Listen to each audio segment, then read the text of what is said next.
What's going on, guys, and welcome back to another episode of Career Mode. This is episode number 76, and we are starting today's episode off with a squad report here. A reminder, squad reports are shown at the start of every single in-game calendar month, or around about the start of every single in-game calendar month. And as you can see, the squad is developing very, very nicely indeed. I know I've already mentioned it a couple of times, but again, I did read some comments, particularly at the start of this season and the end of last season, from people asking me when I was going to be moving clubs, but I'm really liking the progression. We really have transformed West Bromwich Albion quite nicely indeed. Yes, okay, it's still not an amazing squad. It's still not a squad which is going to be competing for the Champions League title or anything, but at the end of the day, it is growing quite nicely. I mean, in the first season, I made some very bad signings with Abita and Will Hughes, of course, being the main two, which cost us some money, and we didn't really see any development from them at all, did we? So that was kind of frustrating, but we've turned it around, especially over the past couple of transfer windows. Rodriguez and Carrillo on pre-contract. Zambrano came in on a pre-contract at the start of the second season, was very good indeed, and we thoroughly deserve to be in second place, as you can see by the league table. 14 games in, so we've played over a third of the way through the season now, and we're in 32 points, and only Chelsea are ahead of us. And as you can see by Europa League table as well, we have indeed guaranteed qualification as group winners, regardless of what happens in Russia for our final game. And it's beginning to show now that we really did do some good business over the past couple of transfer windows. I mean, Mauricio coming in as well was a very good signing for us. Keeping hold of Brown a day could prove to be a fantastic deal for us, because again, we could have swapped the guy for like £2 million to get a new striker at the time, but instead we've kept a day here, and he's currently the league's top scorer. So we've done some very good decisions. We made some very good decisions in the transfer window, selling Delph, bringing in Henderson, who's now an 80 rated player. He's for half the price of selling Delph. We've made some very good deals, and I'm pleased with the progression this West Bromwich Albion club is showing. We deserve to be in a top 4 place, and touch wood, come the end of the season, we still will be in a top 4 place, and we'll be playing in the Champions League next season. But still, we take on West Ham United for the first game of today's episode here. So West Ham come and take us on. Of course, they do have that player I was just mentioning there, Fabian Delph, in the centre of their park. Of course, we sold Delph to the then Championship side, and he helped them get promoted. They're back in the Premier League. When we took on West Ham in the first season, despite them getting relegated, they took 6 points off us in 2 games. They won both home and away, so I was desperate to make amends here against West Ham, and as you'll see, in just 20 minutes we already won ourselves a penalty. I think it was Niang who got himself taken down in the area by James Collins. Yes, it was. He took down Niang. He was holding onto his shirt. Niang goes down. It is a definite penalty.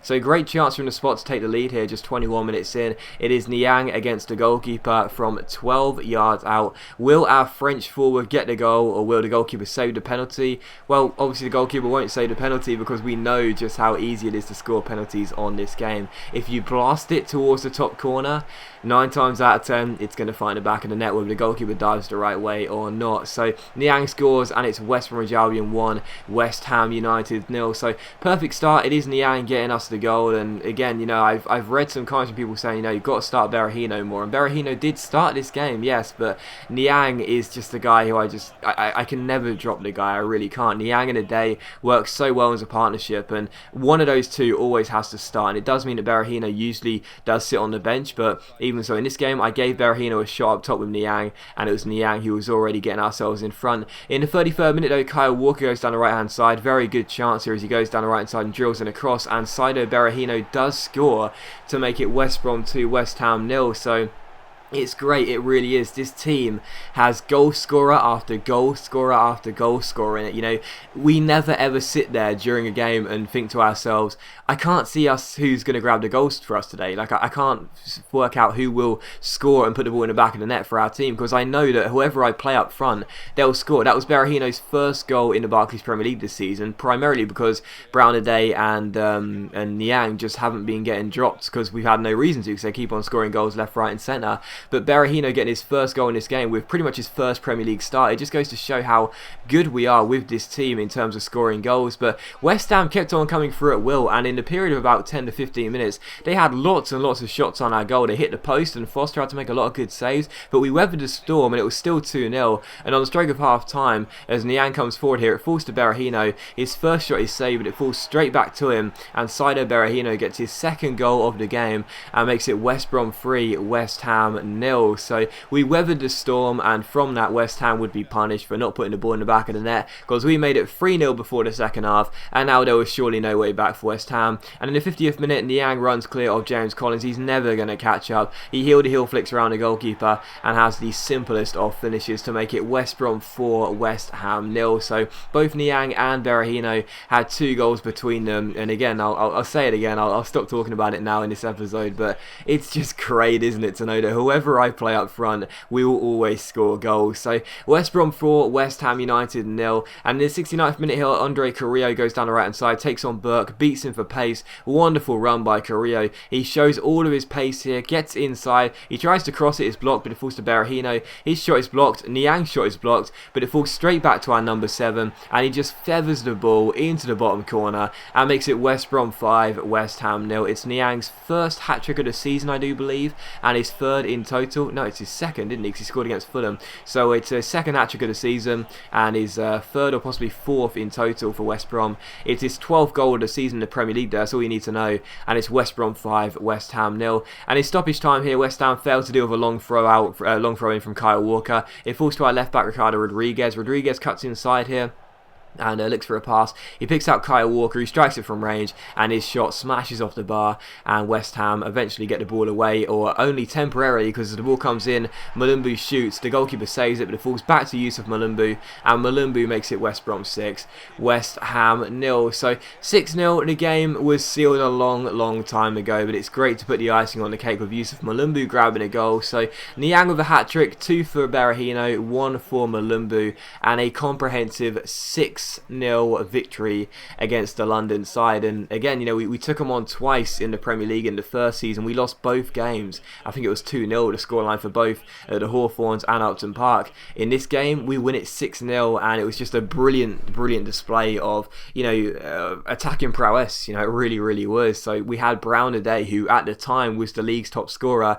on the bench, and we didn't even need him. It was absolutely crazy. But still, for the game in midweek, we took on Queen's Park Rangers here as we travel to the London side away at Loftus Road. So we take on Ari's men, and as you'll see, because we are playing these midweek games, it does mean that changes do have to take effect here and there. I don't like to do it. I like to have a first 11 and play them in as many games as possible, but sometimes you do have to make changes. But I looked at QPR's squad, and it was good. Some very decent players in there. Obviously, you know, Harry Redknapp has you know, a bit of financial income to use if he needs to do so, and they do have some very decent players. Leroy Fair is obviously a midfielder I really do rate, so a good side QPR have, but I still felt as though our side should be good enough to get the win. We've been on some fantastic form of late, and of course, you know, other than a couple of changes here and there, Creswell came in and Tyder came in, Roberts came in as well. Berahino, despite scoring 2 goals on the weekend, had to be dropped to the bench again because of fitness reasons, but it was still a very strong squad, so I still fancied our chances. But in the 15th minute, the first incident would occur here